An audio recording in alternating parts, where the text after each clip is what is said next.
everybody. How's it going? Today's episode, I am going to talk a little bit about weight loss, although you've probably figured out by now that this journey is about so much more than losing weight. And you figured out that it wasn't long after I started that I realized that weight loss was a physical change to a much larger picture. I am a work in progress, as you quickly discovered in the last episode I did about stress. But what am I progressing toward? I can answer that question now, though I have to remind myself of the answer all the time.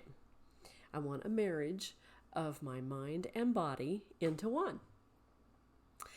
I do want to talk about weight loss today, not as the sole component of this journey, but as one part of the larger picture, like I just said. How many of us have started a diet? Me. Multiple diets. Me. How many of us have lost a few pounds and then relapsed?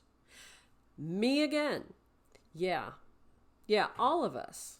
Or at least anyone that's not a beanpole. I just sometimes have an aversion to those people who never have trouble with weight. Isn't America's flirtation with dieting the reason there are so many fad diets out there? Let's see if any of these sound familiar to you, because they do to me. Fill in the blank here. My downfall is whatever it is that your downfall is with losing weight.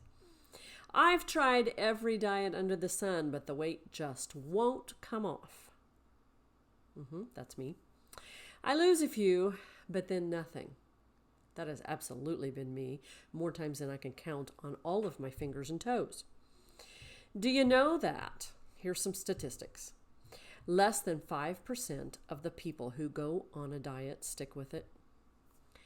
2 out of those 5 quit their diet within the first 7 days, and only 1 out of 5 make it to the end of the month. Most of us think of a diet as deprivation. Yeah. We are also guilty of saying to ourselves, I am unhappy with my body. Think about it. That's a separation of the mind from the body. The mind says we want this body. And conjure up in your mind for a moment whatever image it is that you would like to see your body in. But here's the thing. Your body is actually doing something else than your mind. Things like figuring out what to do with more calories than it needs when we put all of those extra calories in. How about figuring out what to do with an overdose of fat and sugar when we want that ice cream cone or that Snickers candy bar or the blueberry muffin that tastes so good? Or how about this one? Dealing with inflammation from all of those fast foods and junk foods we like to eat. Yeah, that's me. That's the one where the weight loss and the change in the diet is so worth everything I've done that I'm not willing to go back because my body hurts so much less. What if the mind and body worked together? We would eat normally by following the signals of hunger and satisfaction. The hormones leptin and ghrelin send the signals back and forth from the body to the brain, letting us know when we're hungry and when we're satisfied. So, how come it's so hard to pay attention to them?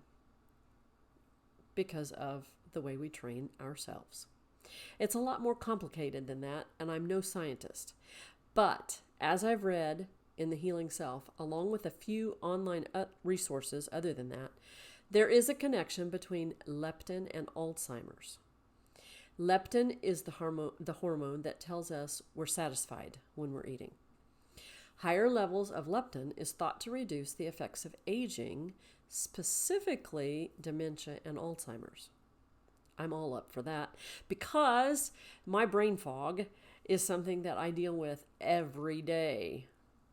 Now, I don't know about you, but I'm up for the brain and body to be more in sync with each other. If working to connect the two together helps me lose weight and slow the effects of aging at the same time, I'm ready. So just like I'm trying to do with every other aspect of my life, I'm trying to stay in the moment when I eat. When I walk, I try to stay focused on my surroundings, listen to the birds, watch the birds, enjoy the sunrise or the cloud formations, and yes, wave. I like to pay attention to what Patch is paying attention to. He often finds squirrels or rabbits much faster than I do, and it's fun to try to figure out what it is he stopped for and is pointing. I also try to have mindful breath. Same with yoga. Yoga is all about mindful breath and flow of the body as one. I've even noticed with my students, the 2 that I'm teaching this summer, I've even noticed that I remind them to be mindful of their breathing when they drift off into unconscious singing. Mindful eating. How many times have we read on the internet or read in dieting books things like put down your fork between bites? Wait or listen 30 seconds or a minute before you take another bite. Chew your food thoroughly. It's mindful eating, and teachers are the worst. If we don't scarf it down, the next class is coming in the door before we're done. And I'm still horrible at it.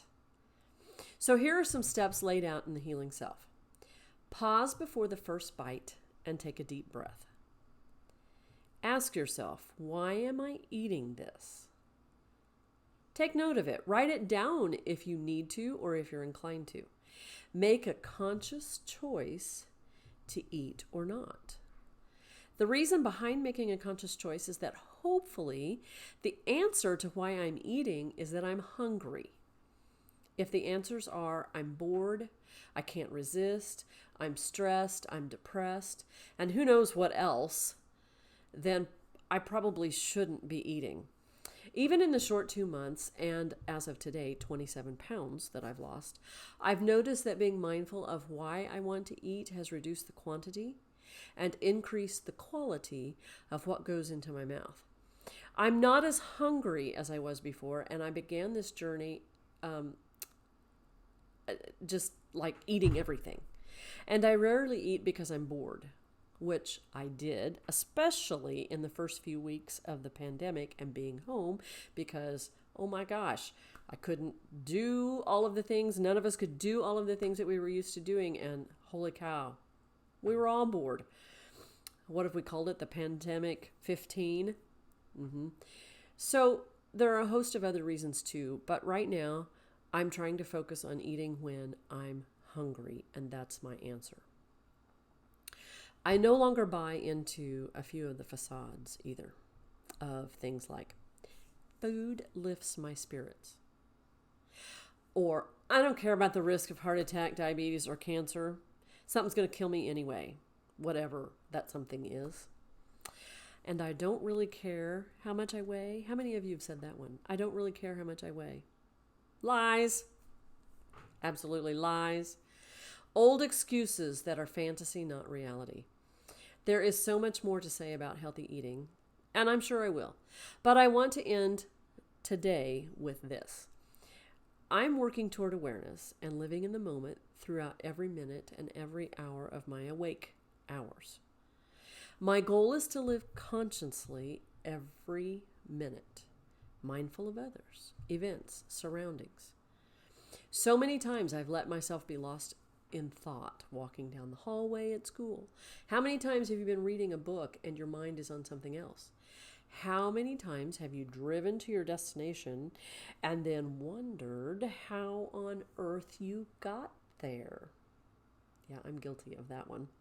And one more specifically for me, sometimes I sit down at the piano and my mind is on who knows what, the grocery list, the laundry, sitting in the washing machine that I've forgotten about, the phone call I need to make.